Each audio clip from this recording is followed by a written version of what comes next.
La fête de l'Assomption, c'est l'offrande du corps de Marie, l'offrande de son propre corps pour la gloire de Dieu.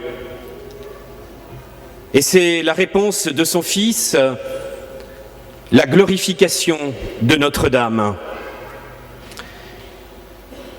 Lorsque le pape Pie XII a proclamé le dogme de l'Assomption en 1950, il rappelait combien les pères de l'Église et les grands docteurs dans les homélies et les discours qu'ils avaient adressés pour Notre-Dame louaient cette dormition, cette glorification, cette Assomption.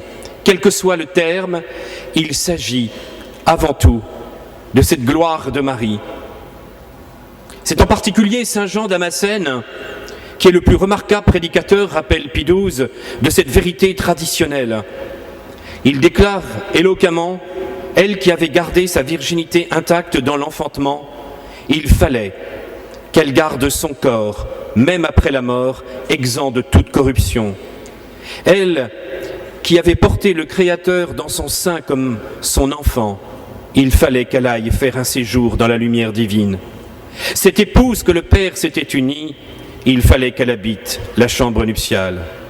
Elle, qui avait contemplé son Fils cloué à la croix et qui avait reçu dans son cœur le glaive de douleur qui lui avait été épargné dans l'enfantement, il fallait qu'elle le contemple trônant avec le Père. Il fallait que la Mère de Dieu possède ce qui appartenait à son Fils et qu'elle soit honorée par toutes les créatures comme Mère de Dieu et sa servante. Voilà pourquoi, dans cette grande fête de Notre-Dame, aujourd'hui, à la suite de Saint Jean Damascène, nous allons essayer de contempler ce mystère de Marie. Comprenons que dans ce plan divin, si Marie est bien l'élue, choisie de Dieu, eh bien Marie répond aussi avec toute sa foi, comme si elle avait eu cette parole de Jésus, si tu crois, tu verras la gloire de Dieu. Elle a vu cette gloire de Dieu. Cette gloire de Dieu s'est manifestée. Marie a vécu dans l'humilité, la pureté et l'obéissance. Et c'est à travers cette humilité, cette pureté et cette obéissance dans cette relation à Dieu qu'elle va accepter ce plan de Dieu. Accepter cette maternité, accepter cette naissance miraculeuse, sans en comprendre toute la portée. Mais comment se fera-t-il, dit-elle, puisque je ne connais pas d'homme? Elle vit dans cette chasteté. Elle ne s'est pas unie à son époux. Elle veut vivre véritablement cette consécration de tout son corps à Dieu. L'Esprit Saint te couvrira de son ombre. Ainsi, se réalise dans le propre corps de Marie ce miracle incroyable, parce que Marie en a fait l'offrande dans son cœur, parce que Marie s'abandonne totalement au mystère de Dieu, et c'est alors que se réalise le salut. C'est alors qu'il y a 2000 ans, Dieu Tout-Puissant va agir dans le corps de Marie pour prendre chair, pour être présent. C'est là le rôle du Saint-Esprit. Mais Marie continue cette offrande de son corps dans toutes les tribulations de la Sainte Famille en se rendant à Bethléem, en n'exigeant rien de la part du Seigneur, en acceptant fatigue, souffrance, incertitude pour cette naissance, pour la plus grande mission du monde. Il n'y avait aucune certitude. Marie se trouvait dans la plus totale pauvreté. Aujourd'hui, aucune femme n'accepterait d'accoucher dans de telles conditions. Marie offre toutes ses souffrances et son corps pour la gloire de Dieu. Marie offre son enfant au jour de la purification du temple, en entendant ce vieillard prophète qui lui dit « Un glaive de douleur te transpercera le cœur ». Il sera un signe de contradiction pour beaucoup. Il sera pour la chute et le relèvement de beaucoup en Israël. Voilà cette femme qui vient présenter son enfant premier-né, naziréen, le présenter au temple pour qu'il appartienne à Dieu, et elle entend cette phrase qui arrive dans son cœur, qui touche son propre corps. Elle entend cette phrase « Mais un glaive de douleur te transpercera le cœur ». Marie en fait l'offrande. Elle ne demande pas immédiatement à ce prophète de tout savoir, de connaître le jour, l'heure de cette épreuve, de savoir ce qui se passerait. Marie est dans la paix intérieure parce qu'elle aime Dieu, elle est fidèle à Dieu et elle sait que le plan de Dieu sera le meilleur. Alors son corps continue d'être une offrande. Mais cette offrande, évidemment, va prendre une acuité particulière lors de la rédemption, lors du mystère de la croix, en étant témoin des souffrances de son Fils, en étant au pied de la croix, la Stabat Mater, la mère qui se tenait là, debout, va vivre de manière intense cette offrande. Ce Fils qu'elle a tant chéri, elle le voit défiguré, à l'aspect méconnaissable. Elle en fait l'offrande pour le salut du monde, elle le fait par amour pour son Fils, elle est là, dans la dignité, la prière, la persévérance, dans une offrande totale, alors que n'importe quelle mère serait détruite et anéantie, sa foi lui permet de tenir debout parce qu'elle veut le salut du monde. Elle est donc dans cette confiance pour nous livrer son Fils, pour livrer le salut à chacun d'entre nous. Et c'est là où Marie est véritablement notre mère. Elle est sur la croix, et c'est là d'ailleurs où Jésus lui dit « Mère, voici ton Fils ». Parce qu'elle n'a jamais été autant notre mère que le jour où elle a accepté la mort de son Fils, où elle a vu le corps de son Fils crucifié, où elle va le porter dans ses bras. Elle accepte de prendre dans ses bras ce corps défiguré, torturé, parce qu'elle nous le livre.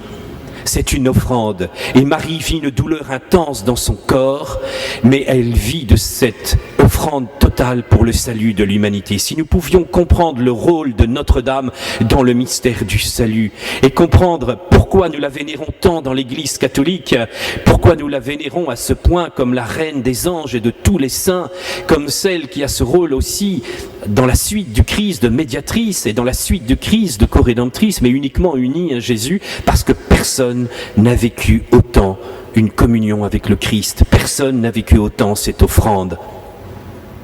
Alors elle sera la première à voir la gloire de Dieu.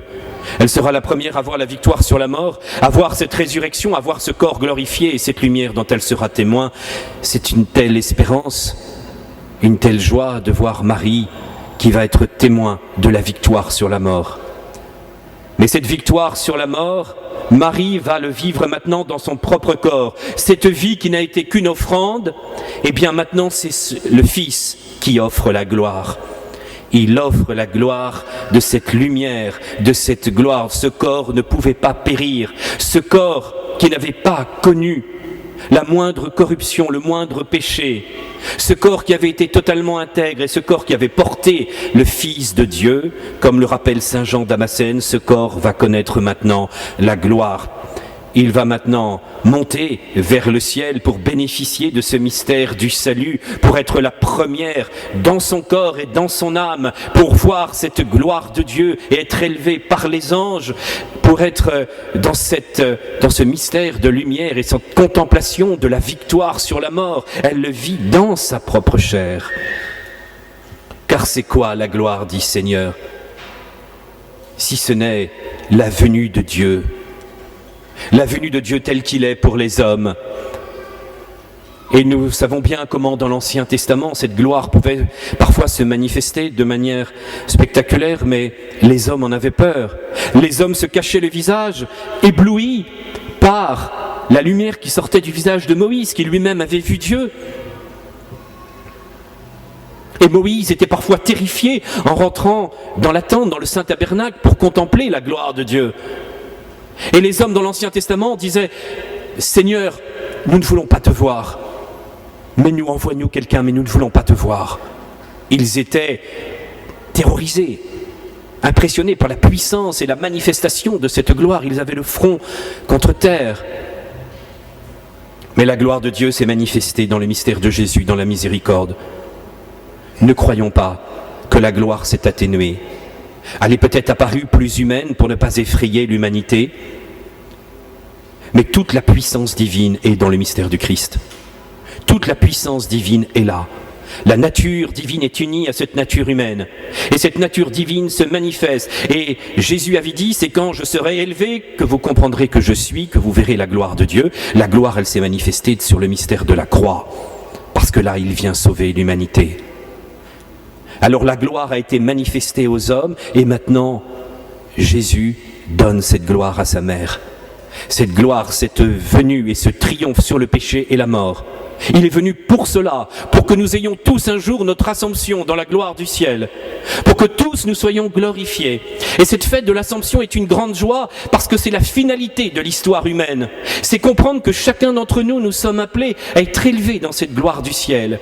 Et Jésus a voulu qu'il y ait un témoin qui vive de cette victoire sur la mort. C'est sa mère, Marie, un témoin sur terre qui a vécu de cette glorification. Alors, en ce jour, soyons dans la joie, car nous savons que ni la maladie, ni la souffrance, rien ne pourra nous atteindre. Et que quels que soient les drames de l'histoire humaine, nous savons que si nous croyons en Jésus, Fils de Dieu, et si nous sommes fidèles à lui, nous verrons la gloire de Dieu qui se manifestera. Et comme elle s'est manifestée en Marie, il y aura le triomphe sur la mort et sur la souffrance. Il y aura le triomphe sur le péché et sur le mal.